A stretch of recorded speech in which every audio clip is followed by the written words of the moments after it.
Assalamu alaikum. Welcome to Zahrabanu Cooking and Tips. ഇന്ന് നമുക്ക് egg bajji അല്ലെങ്കിൽ മുട്ട ബജി എങ്ങനെ ഉണ്ടാക്കാമെന്നൊന്ന് നോക്കാം. ഇത് വളരെ സിമ്പിളാണ്, അതുപോലെ തന്നെ വളരെ ടേസ്റ്റി ആയിട്ടുള്ളൊരു സ്നാക്സ് ആണ്. അപ്പോൾ ഇത് നമുക്ക് എങ്ങനെ ഉണ്ടാക്കാമെന്ന് റെസിപ്പി നോക്കാം. ഇവിടെ ഞാനൊരു 6 മുട്ട എടുത്തിട്ടുണ്ട്. ഇത് പുഴുങ്ങി വെച്ചതാണ്. അതിനുശേഷം ഇതിന്റെ ഷെല്ലെല്ലാം കളഞ്ഞ് പകുതിയായിട്ട് കട്ട് ചെയ്ത് വെച്ചിട്ടുണ്ട്. അതിനുശേഷം ഇതിന്റെ ആ മഞ്ഞ കരു നമുക്ക് നീക്കം ചെയ്യണം. എന്നിട്ട് വൈറ്റ് പാർട്ട് വേറെ വെക്കണം.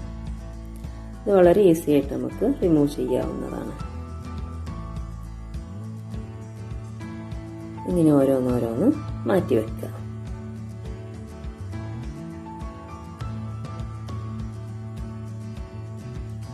ഇതാണിപ്പോ മുട്ടയുടെ വെള്ള, അതുപോലെ ഇത് മഞ്ഞ വേറെ വെച്ചത്. ഇനി നമുക്ക് ഇതിലേക്ക് ചമ്മന്തി ഉണ്ടാക്കണം. ചമ്മന്തിക്കായിട്ട് തേങ്ങയും പച്ചമുളകുമാണ് എടുത്തിട്ടുള്ളത്. ചമ്മന്തിയിലേക്ക് ഇട്ടിട്ട് ഒന്ന് സ്മാഷ് ചെയ്യണം. സ്മാഷ് ചെയ്തതിനു ശേഷം രണ്ടും കൂടി ഒന്ന് മിക്സ് ചെയ്യണം. ഇതിൽ എരിവും ഒക്കെ അവനവന്റെ താല്പര്യം അനുസരിച്ച് ഉപയോഗിക്കാം. ഞാനിവിടെ 2 പച്ചമുളകാണ് എടുത്തിട്ടുള്ളത്. ഇനി ഇതിലേക്ക് ആവശ്യത്തിന് ഉപ്പും ചേർത്ത് കൊടുക്കണം. അതോടൊപ്പം ഇതിലേക്ക് ആവശ്യത്തിന് വെനിഗറും ഉപയോഗിക്കാം. വെനിഗർ അല്ലെങ്കിൽ ലെമൺ ജ്യൂസ് ആയാലും മതി. ഇത് നല്ലപോലെ മിക്സ് ചെയ്യണം. എന്നിട്ടൊരു പേസ്റ്റ് രൂപത്തിലാക്കണം. ഇതിൽ വെള്ളമൊന്നും ചേർത്ത് കൊടുക്കരുത്. ഇതുപോലെ ഇരിക്കും.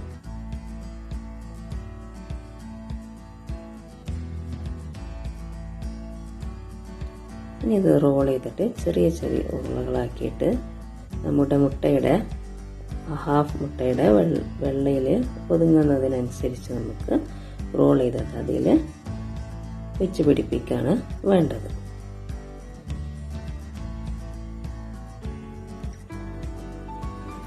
അപ്പൊ ഇത്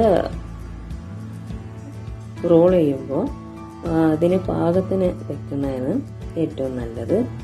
കൂടി പോവുകയും ചെയ്യരുത്, വല്ലാതെ അങ്ങോട്ട് കുറഞ്ഞു പോവുകയും ചെയ്യരുത്.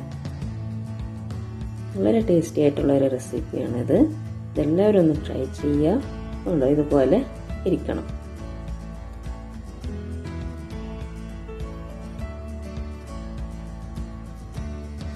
അതിനുശേഷം നമുക്ക് ഇതിലേക്ക് മാവ് റെഡിയാക്കണം.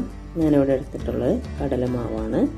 അതിലേക്ക് അല്പം അരിപ്പൊടി 2 ടേബിൾ സ്പൂൺ അരിപ്പൊടി ഇട്ട് കൊടുത്തിട്ടുണ്ട്. ഇതിലേക്ക് പൊടികളായിട്ട് മുളക് പൊടി, അല്പം മഞ്ഞൾപ്പൊടി, പിന്നെ ഉപ്പ് ആവശ്യത്തിന്, കുറച്ച്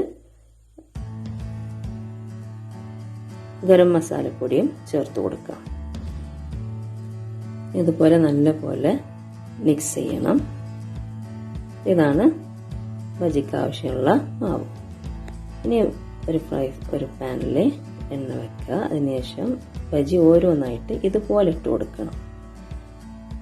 ഇതിലെല്ലാതെ അങ്ങോട്ട് കൂട്ടിക്കലർത്തരുത്. അപ്പോൾ നമ്മൾ വെച്ച് കൊടുത്തിട്ടുള്ള മിക്സ് അതിൽ നിന്നും അകന്നു പോകും.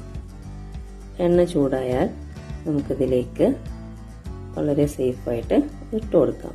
ഇതുപോലെ തന്നെ ഇട്ട് കൊടുക്കണം. ഒരു സ്പൂൺ കൊണ്ട് കോരിയിട്ട് ഇതുപോലെ ഇട്ട് കൊടുക്കണം.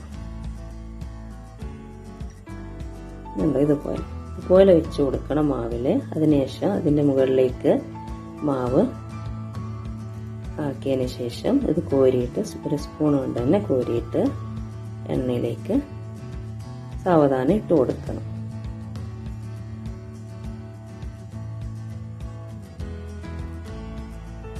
എഗ്ഗിന്റെ ഷേപ്പ് കിട്ടുകയും ചെയ്യും. അതിന്റെ മുകളിൽ വെച്ചു കൊടുത്തിട്ടുള്ള ചമ്മന്തി മിക്സ് വെച്ചു കൊടുത്തിട്ടുള്ളത് അകന്നു പോവുകയില്ല.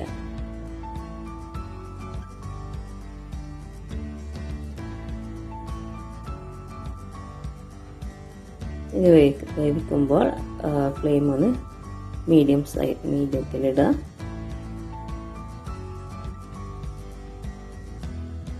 എന്നിട്ടൊന്ന് മറിച്ചിട്ട് കൊടുക്കാം.